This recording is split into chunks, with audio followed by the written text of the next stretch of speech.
Hi, my name's Phil. I like talking about politics, and in this video, as government ministers attempt to mislead the public with the latest economic figures, I'll take a look at the full analysis from the Office for National Statistics, which shows that our economy has suffered very badly as exports fell by tens of billions of pounds.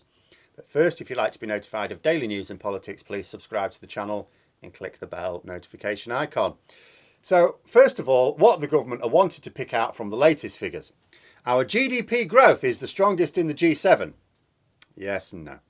If you compare our growth over the whole of 2021 with other G7 nations, then of those who've reported their figures, because not all of them have reported their figures, but of those who reported their figures, our percentage growth is indeed greater.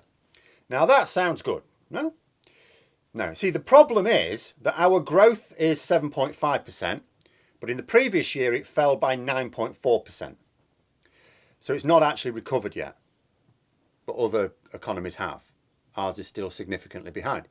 The second thing being pushed by the government and their client journalists is that our growth is the fastest since the Second World War. Again, technically true, made to sound like it's doing really well. But if taking that full 2021 figure, again, that's because no other government messed up the economy as badly as ours did in 2020. Yes, the pandemic was the pressure that led to it, but other G7 countries, did not experience that level of reduction in their productivity that we did. That our growth last year was very high is because we were climbing out of a deeper pit.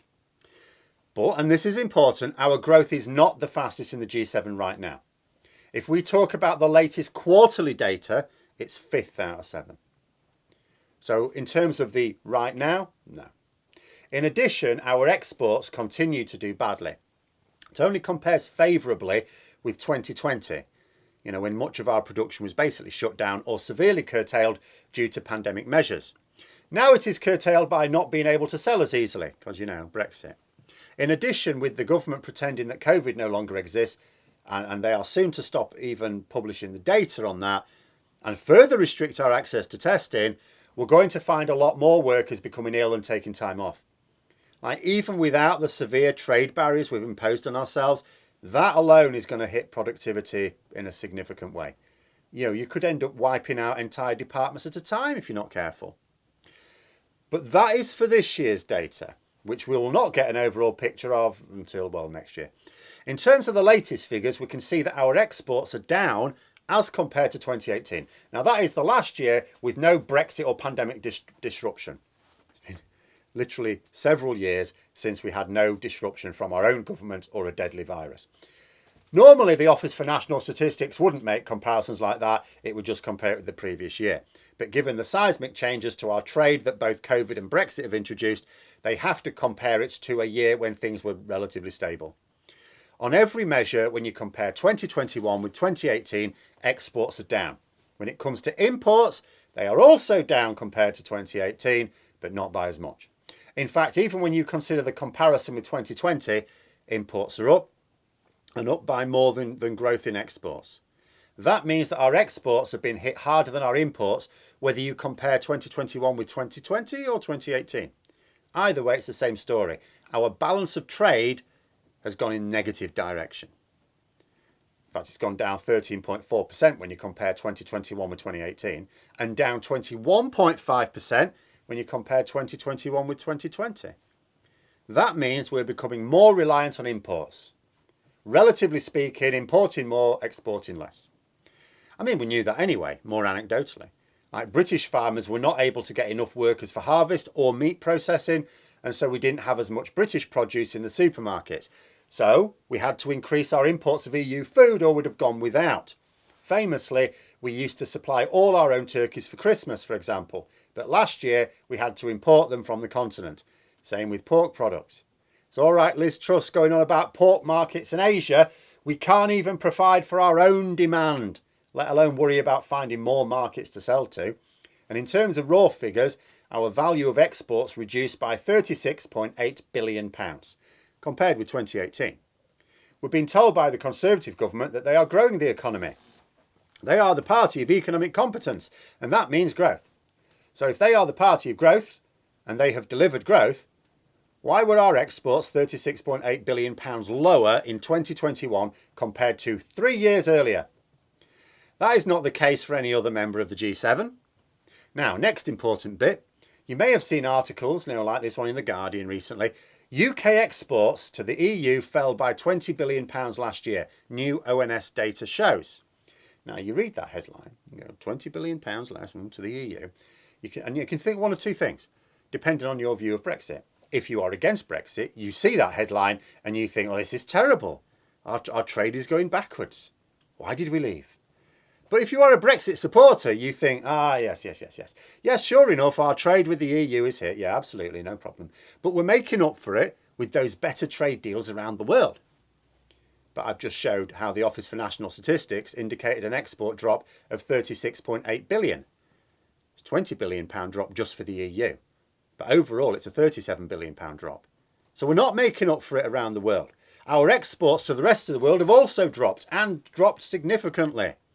And what is important to note is that our trade with the EU is round about the same as the non-EU rest of the world. It's roughly 50-50. It's not quite, actually. In terms of the value of exports to the EU, it's actually a bit less than the rest of the world. So our trade with the EU is a little bit less than the rest of the world.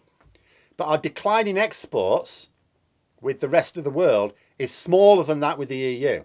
In other words, more evidence that our hard Brexit has actually hurt our trade with the EU more than the rest of the world. It's hurt both and hurt them badly, but EU exports have hit hardest, and yet it's right next door. It should be much easier to sell to people right next door. Shouldn't be possible with a sensible government. We're actually making it harder to sell to the extremely wealthy market on our doorstep than with countries where expensive and time-consuming and environmentally damaging transport is required. Remember when Brexiteers complained about our balance of trade with other European countries? You remember that?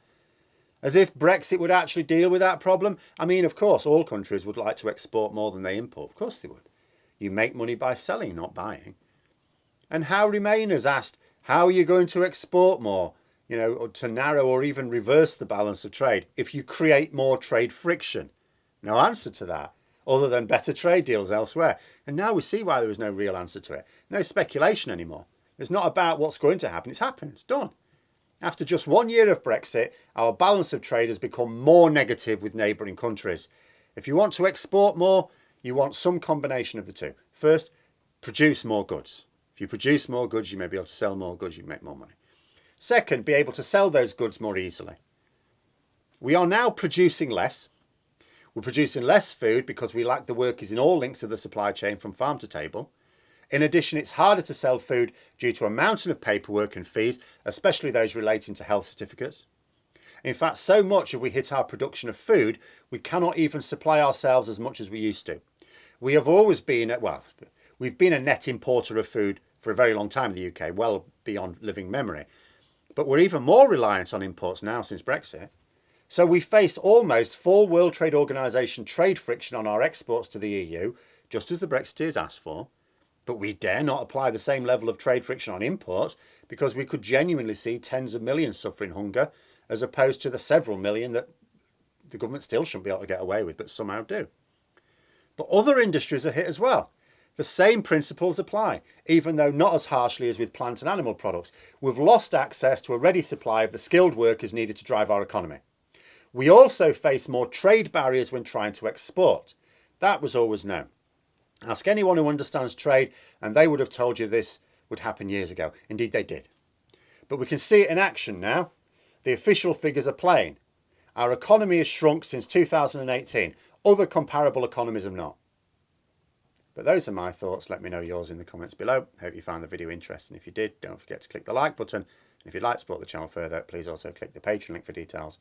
And until next time, I'll see you later.